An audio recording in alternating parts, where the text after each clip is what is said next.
Universe delivered the most on-brand plot twist imaginable, the candle with no wick. Yes, a candle that you cannot light. Buying a Meghan Markle lifestyle product, it's not a positive one, and I can't guarantee I'm going to come back. What I'm about to tell you isn't your average celebrity business drama. This one's dripping with broken promises, shattered trust, and a luxury image that didn't match reality. Tell me honestly, have you ever spent your hard-earned cash on a celebrity brand only to end up wondering why you even bothered? Because today's story might hit a little too close to home for some of you. Picture this. You order a candle, not just any candle, but a $64 luxury candle from a brand that swore by elegance, high standards, and what the founder proudly called a freakish attention to detail. You're hyped, waiting for that package like it's a treasure chest. Finally, it arrives. You open it up carefully, ready to be wowed. And there it is, a sleek, gorgeous candle sitting perfectly in its jar. It looks flawless. But then, something feels off. You take a closer look, and your excitement drops. Something's missing. Something crucial. No wick, none, zero, just smooth wax staring back at you. A candle without a wick, can you even imagine that? It's literally useless. A luxury product that can't even do the one job it was made for.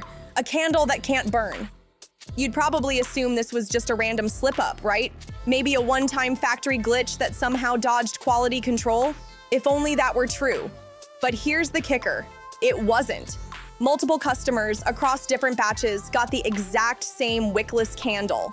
That's no accident. That's a full-blown pattern. And honestly, could there be a more perfect symbol for what's really going on here?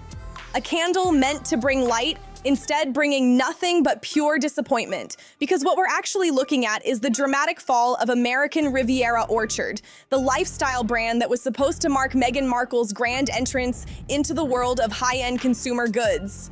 This wasn't sold as just another celebrity side hustle. Oh no! It was marketed as something different, something classy, an entire lifestyle empire built on elegance and refined taste.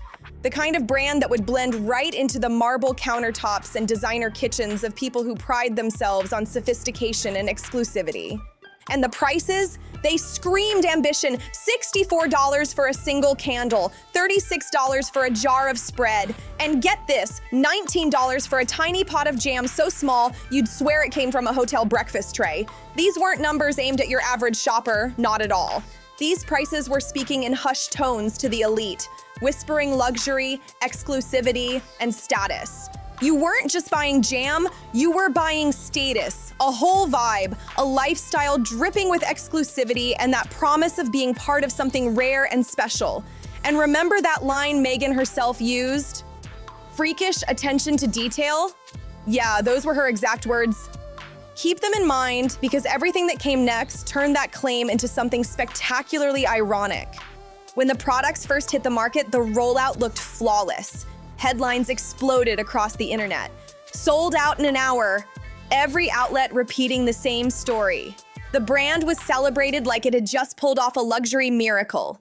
It was painted as an overnight triumph, glowing press, glamorous buzz, and the illusion of unstoppable demand. But here's where things start getting suspicious. No one, not a single outlet, could answer one simple question. How many products were actually sold? Was it 1,000 jars? Maybe 150? Or just a dozen? For all anyone knows, they might have stocked a tiny handful, sold those out, and then declared it a global phenomenon. And that's the slickest part of this whole game. By keeping the supply super limited, you can script the exact headline you want. Sold out, sure, it sounds huge, until you realize it means nothing if you don't know the numbers. It wasn't a real business victory, it was a carefully crafted illusion. A PR trick designed to make everyone believe the brand was a runaway success when, behind the curtain, the demand might have been barely there at all. But here's the thing about illusions. They always fall apart once people get a peek behind the curtain. And when customers finally opened their long-awaited deliveries, the fantasy of luxury crashed hard into reality. Let's break down the chaos because honestly, this list of fails is wild. We've already talked about the wickless candle, probably the most ridiculous product blunder ever. You can't pull a wick out of a candle. And if you do, it ain't gonna be a perfect little hole. It doesn't work. I'm gonna film a TikTok about this for these idiots. But trust me, it didn't stand alone in disappointment. There was an entire lineup of issues that screamed sloppy, not sophisticated. Some buyers said their labels were so crooked, it looked like someone slapped them on during an earthquake. One customer even claimed the sticker on their jar was crooked on both sides, the front and the back. Like, how do you even mess it up twice on the same product? What kind of luxury quality control lets that slide? Then came the half-filled jars. Imagine paying $36 for what's supposed to be a high-end spread, only to find the jar barely filled. And when people actually tried it, the texture was all wrong. Reports said it was so runny, it poured out like syrup instead of spreading smoothly like a proper jam should. One buyer said they tilted their jar just slightly, and the contents slid right out like a sticky mess. That's not jam, that's pure disappointment trapped in a fancy glass container. And it gets worse. Multiple customers complained their jars weren't even sealed correctly. No vacuum seal, no satisfying pop when they opened it for the first time. Instead, they were left with the uneasy feeling that they'd just paid top dollar for a product that might have been compromised before it even left the factory. So much for freakish attention to detail. This wasn't luxury. It was chaos dressed up in expensive packaging. And this isn't just about sloppy quality or customer letdowns. This is a serious food safety issue. When you're charging luxury level prices for something people are supposed to eat, proper sealing isn't optional. It's non-negotiable. That's the bare minimum. Then came the teas, another story of broken promises wrapped in pretty packaging. Customers said when they first opened the box, the smell was incredible. Rich, aromatic, like it was straight out of a spa. But once they brewed it, total letdown. It tasted like lightly scented water. All that fragrance tricked you into thinking you were about to sip something divine, but what you actually got was flavorless disappointment in a fancy tin. All looks, no depth. Does that sound familiar? And just when you think it couldn't get any more ironic, enter the so-called decorative dried flowers. These were supposed to be the brand's signature touch, the elegant romantic detail that would make everything feel extra special and justify the high price tag. They were meant to scream luxury. But instead, customers opened their boxes to find wilted, brown, crushed petals, the total opposite of elegance. Multiple people described them the same exact way, like potpourri someone forgot in a drawer for 3 years. Can you picture that? Paying premium prices only to receive something that looks like it came straight out of an old forgotten box in the attic? Now imagine being that customer. You gave the brand a real shot, you ignored the chatter, set aside the skepticism, and thought, hey, maybe this one's actually worth it.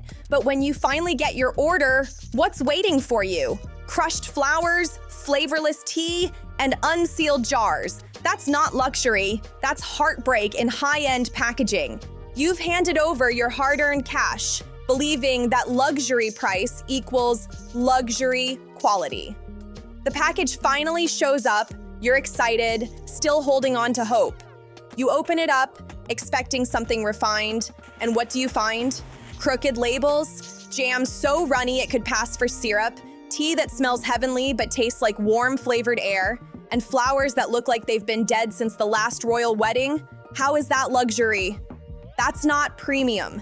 That's downright insulting to anyone who trusted the brand and spent real money in good faith. And let's not forget, this all comes from someone who proudly talked about having a freakish attention to detail. Freakish, huh? Because the only thing freakish here is the massive gap between what was promised and what people actually got. But hold up, because the next part might just be the most outrageous twist of all. Let's talk about the now infamous Sussex sprinkles. These were marketed as fancy edible flower garnishes, the kind of elegant finishing touch you'd use to make your meals look Michelin star ready. It sounded so chic, so refined, so perfectly upscale, totally on brand for a luxury lifestyle line, right? Except pet owners immediately recognized those gourmet sprinkles. Why? Because they looked exactly like the dried flower treats sold for rabbits, guinea pigs, and hamsters. The same stuff you can grab at any pet store for just a few bucks. And no, this isn't some online exaggeration. Multiple people who actually own small animals pointed it out, side-by-side comparisons and all. The luxury human garnish being hyped up as elite and exclusive turned out to be the same exact product sold for pets, just with fancier packaging and a jaw-dropping markup. So tell me, and how's that for refined taste? One customer shared that they'd owned rabbits for years. And the moment they saw those luxury Sussex sprinkles, they recognized them instantly. Their pets literally eat the exact same mix. They even joke that you could save a small fortune just by heading to the pet store and grabbing the rabbit treats instead. Think about that for a second. What does that say about how little respect this brand had for its customers' intelligence? Did they really believe no one would catch on? That not a single person with a hamster or bunny at home would take one look and say, "Wait a second, I've seen those before." It's almost insulting. Like the brand assumed people wouldn't notice or wouldn't care. But the drama doesn't stop there because the wine situation might actually be even worse. Investigations claimed that what was marketed as artisanal premium wine was allegedly being sourced from the same bulk suppliers that churn out cheap, low-end corporate wines. You know the kind? The bottles companies order by the crate for holiday parties because they want to look classy on a budget. According to reports, the wine was bought wholesale, slapped with an elegant label, and sold like it came from an exclusive vineyard where every grape is hand-selected and delicately crafted. But in reality, it was just another white label product, and the same low-cost wine dressed up in luxury packaging, marked up 5 times its value, and sold under the illusion of exclusivity. That's the real playbook here. Find something cheap, rebrand it with fancy marketing, and count on nobody digging deep enough to see what's underneath. But guess what? People did dig, and what they uncovered left the brand's credibility hanging by a thread. And while we're talking about questionable choices, we've got to mention the name itself, American Riviera Orchard, paired with that oddly formal sign-off, "as ever." It was meant to sound sophisticated, timeless even.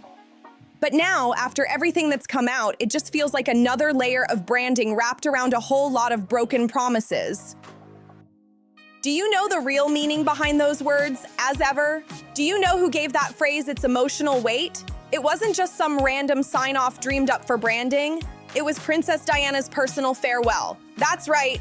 She used to end her handwritten letters with those exact words, "as ever, Diana." It was her trademark sign-off. Warm, genuine, and deeply personal. People cherished those letters because they felt like a piece of her heart, a glimpse of her kindness and loyalty. It was Diana's way of saying, "I'm still here, I still care." It represented constancy, love, and sincerity. And now, that sacred phrase, that heartfelt signature, has been trademarked for use in a lifestyle brand. Imagine that. A dead woman's intimate goodbye turned into a commercial slogan for jam, candles, and yes, those so-called gourmet sprinkles that turned out to be repackaged pet treats. It makes you wonder, is nothing off limits anymore? Is there truly no line that won't be crossed when it comes to monetizing every piece of Diana's legacy? Because let's be honest, there was no personal bond there, no genuine connection to her life or memory. Yet here we are, watching a business built partly on words she once used to express real affection, now stamped onto products for profit. Sure, you could argue it's technically legal, but legal doesn't mean respectful. What this move says about judgment, taste, and boundaries is another story entirely.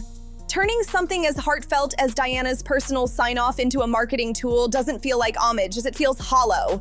To put it in perspective, think of King Charles and his Highgrove estate, a brand that stays true to its roots, built on authenticity and personal history. That's heritage done right. But this feels like a cash grab dressed up in royal nostalgia, and it leaves a sour taste behind every pretty label. Highgrove sells similar things, jams, preserves, candles, but here's where the difference hits hard. A jar of jam from Highgrove costs around $11, and get this, it's bigger than the $19 jar from the other brand. It's made with real ingredients grown right there on the royal estate, and every single cent of profit goes straight to charity. Not one penny lines private pockets. It all supports causes that actually help people. Now let's talk candles. A Highgrove candle goes for about $40, not $64, and guess what? It comes with multiple wicks, all of them working. The quality is consistent, batch after batch, and again, the profits are donated to charity. You're getting solid craftsmanship, fair pricing, and genuine goodwill behind the product. So let's be crystal clear. We're comparing royal authenticity versus celebrity luxury marketing, and the contrast couldn't be sharper. The real royal family is offering better quality, lower prices, and using all proceeds for good causes. Meanwhile, the other brand, selling weaker products at inflated prices, with every dollar staying private. One of these business models screams integrity and service. The other? Well, let's just say it gives off a very different vibe. One that looks a lot more like self-interest dressed up as sophistication. And before anyone calls this bias or says it's just media spin, think again. These aren't the opinions of critics or tabloids. These are the voices of real customers who bought from both brands. People did side-by-side taste tests, checked textures, tested scents, and their verdict was clear. The less expensive High Grove products outperformed the pricey alternatives from this so-called luxury brand every single time. So you tell me, which one really represents class and which one's just playing pretend? That's not media spin, that's straight up market feedback. Real people spending their own cash and reporting exactly what they experienced. And here's where things take a shocking turn. The returns started pouring in. We're not talking about a few unhappy customers sending back a jar or two. Nope, it was a wave of returns, big enough to make headlines on its own. And the wildest part? A huge number of those returns hadn't even been opened. The jars were still sealed, the packaging untouched. People took one look at what landed on their doorstep and said, nope. He got a package. He ordered a bunch of stuff from Meghan Markle's As Ever brand, and he got the candle. He opened it live on camera and realized the candle did not have a wick. And that went viral all over the internet, and people were like, oh my God, that's hilarious. It does not have a wick. And he's like, I didn't take out the wick. And all the Meghan Markle fans were like, you took it out. They didn't even bother to try the product. That's not just a failure to impress, that's a failure to even create the illusion of quality. When your luxury brand can't pass the first glance test, something's seriously wrong. Now, here's where it gets even more embarrassing. The brand's own website clearly states that returns aren't accepted. The policy says that because these are consumable goods, refunds or exchanges can't be processed. But that didn't stop people. Returns just kept coming in anyway. Sealed jars, full boxes, everything. Customer service started drowning in emails and complaints, and the situation got messy fast. Then the ripple effects began. Retail partners suddenly went silent. Conversations that had been moving forward just stopped. Business deals and collaborations apparently fizzled out completely. And the cherry on top? Even after one of the brand's super famous friends gave it a boost, putting the marmalade on her highly publicized favorite things list, the momentum didn't recover. The shout-out was clearly meant to rescue the brand's image, but let's be real, it didn't feel all that organic. More like a friendly favor trying to keep the illusion alive. When even celebrity endorsements can't save the day, you know the cracks in the luxury facade have become impossible to ignore. The Wickless candle, oh, that one's going down in history. It's way too perfect a symbol to ever be forgotten. A product that was supposed to bring warmth, glow, and that high-end luxury vibe, yet it delivered absolutely nothing. Just a pricey jar of wax sitting there, looking pretty, and completely useless. It was meant to illuminate, but instead, it became the ultimate metaphor for a brand that burned out before it ever lit up. And that metaphor runs deep. Because this isn't just about one bad candle or even one failed brand. It's a lesson about the difference between image and substance, between what's promised and what's actually delivered, between slick marketing stories and the cold, hard truth customers experience when the packaging comes off. At the heart of it, this whole situation screams one clear message. You saw, if you're going to make bold claims, you'd better back them up with real quality. If you're asking people to pay premium prices, you owe them premium standards. Respect your customers enough to give them products that actually live up to the hype. And in today's world, where social media exposes everything in seconds, there's no hiding behind glossy PR or polished influencer posts anymore. The truth always finds its way out. Customers share their stories, compare notes, and post pictures that can make or break a brand overnight. Crooked labels, leaky jars, and yes, the unforgettable wickless candle. It all ends up online for everyone to see. And those so-called luxury sprinkles, people spotted them right away for what they really were: repackaged pet treats. That's the kind of detail you can't sweep under a PR rug anymore. So in the end, the wickless candle doesn't just symbolize one failed product. It's the shining, or rather non-shining, emblem of what happens when hype replaces honesty. And once the truth is out, there's no covering it up. No amount of celebrity shoutouts or polished media fluff can glue the illusion back together. That's the cold reality of launching a brand in today's world. Quality matters, consistency matters, and keeping your promises, That matters more than anything. When you position yourself as premium, as luxury, as something worth charging top dollar for, you'd better make sure that what's inside the box matches the story you're selling on the outside. Because if it doesn't, the market will speak back. Loudly. People will return it, drag it, post it, and stop buying altogether. No PR spin can save a brand that breaks customer trust, not in an era where one viral post can expose everything overnight. If you're going to charge luxury prices, you can't deliver discount quality. The gap between promise and product always catches up. So now, I want to hear from you. Have you ever been fooled by a product that promised luxury but ended up being pure disappointment? Drop your experience in the comments. And if you found this breakdown eye-opening, make sure to like, subscribe, share, and comment to keep the conversation going. Let's keep shining a light on what's real and what's just overpriced hype pretending to be luxury.